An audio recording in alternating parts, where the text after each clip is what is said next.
Bonsoir chers abonnés et bienvenue une fois de plus sur notre chaîne EasyTech by Kyle. Cette chaîne qui nous donne des astuces pour rendre l'outil informatique facile à l'utilisation. N'oubliez pas de vous abonner à ma chaîne, de partager et de liker. Merci. Aujourd'hui, notre vidéo sera intitulée l'accès à distance à un serveur avec SSH Keys. SSH Keys nous permettra d'accéder à un serveur Linux à distance sans avoir besoin de mot de passe. Comment cela est possible? C'est-à-dire que si tu as une machine Linux et tu veux accéder à une autre machine Linux sans mot de passe, tu vas faire une configuration qu'on appelle SSH Key. Donc, nous avons deux raisons pour lesquelles nous allons faire cette configuration, c'est-à-dire avoir accès à une machine Linux ou à un autre serveur à travers une autre machine Linux sans avoir besoin de mot de passe. La première raison est la connexion répétitive, c'est-à-dire que tu vas te connecter à cette machine Linux plusieurs fois par jour, c'est-à-dire tu as des configurations à faire dessus. Donc, à chaque fois que tu vas vouloir te connecter, ils vont toujours te demander de mettre le mot de passe. Et ça devient lassant, ça devient fatigant. Donc, tu vas devoir faire une configuration SSH Key, la clé SSH dans le but de pouvoir te connecter de façon automatique. Et aussi, nous avons l'automatisation via des scripts. Nous avons l'automatisation via des scripts. Donc, concernant l'automatisation via des scripts, ici, le SSH qui est très important car l'automatisation se fera sans l'intervention humaine. Parce que c'est une configuration qui sera une configuration automatique et il ne faudrait pas qu'on te demande le mot de passe à chaque fois. Donc, tu vas devoir faire cette configuration de clé SSH et tu n'auras pas à rentrer le mot de passe à chaque fois que l'automatisation se fera entre les deux machines. Donc, let's go. Donc, on va dire que les clés sont générées par niveau utilisateur. Donc, nous pouvons générer des clés pour l'utilisateur. Par exemple, l'utilisateur KYO, qui est un utilisateur. Nous pouvons générer aussi une clé pour l'utilisateur root. C'est-à-dire on va générer une clé pour l'utilisateur root, on va générer une autre clé aussi pour un autre utilisateur lambda qu'on va appeler KYO. Donc, pour cela, nous aurons besoin de deux machines Linux. La première machine, comme vous le voyez ici, la première machine qui sera KYO test et la seconde machine qui sera second B.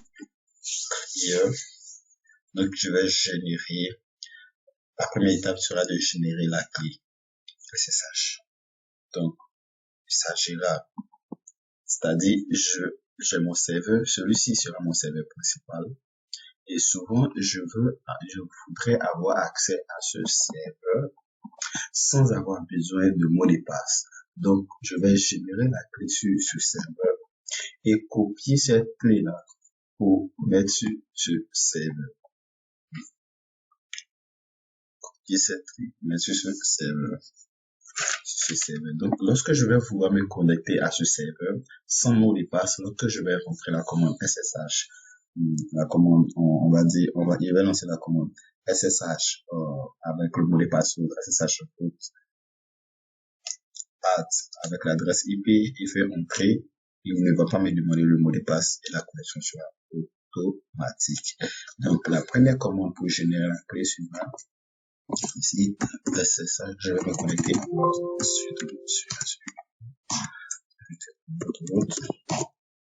et je vais taper la commande SSH. Je vais ici, qui, je pense bien, keygen. Generating public private RSA key per enter file in reach to save a key. Donc ici on a /root/ .ssh/id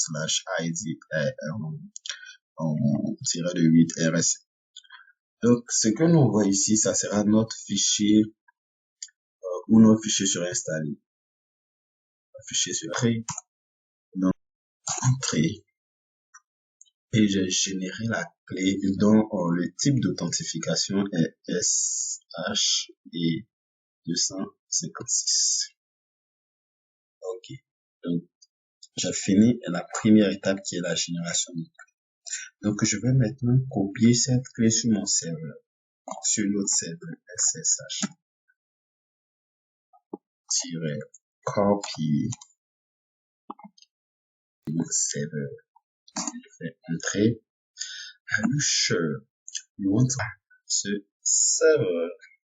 Donc, on a une deuxième forme aussi pour se connecter, c'est-à-dire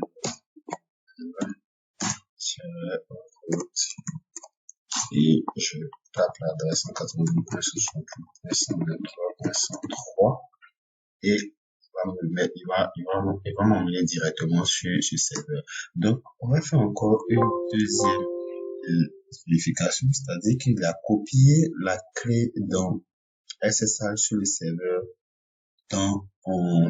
sur le serveur. Donc, pour vérifier, c'est-à-dire ici, je suis connecté sur le serveur. Donc, je fais IP adresse pour voir l'adresse IP qui sera 192.103.103 ici, 192.123.103, c'est-à-dire je suis sur ce serveur qui a l'adresse IP 192.168.103. Donc, je vais vérifier où se situe la clé. Puis je vais faire, on dit que c'était de route /SSH/ et qu'est-ce que je fais CD et je fais entrer et je fais LTR pour voir yes et c'est installé ici et je peux faire 4 et ça c'est la clé qui a été générée. Donc, qui pense que j'espère que cette vidéo vous a vraiment. Merci infiniment d'avoir suivi cette vidéo. Moi. Surtout, n'oubliez pas de commenter et de donner vos avis sur les améliorations à apporter. Surtout, n'oubliez pas de trop partager, liker et aimer la vidéo. Next time, la prochaine vidéo. Bye bye.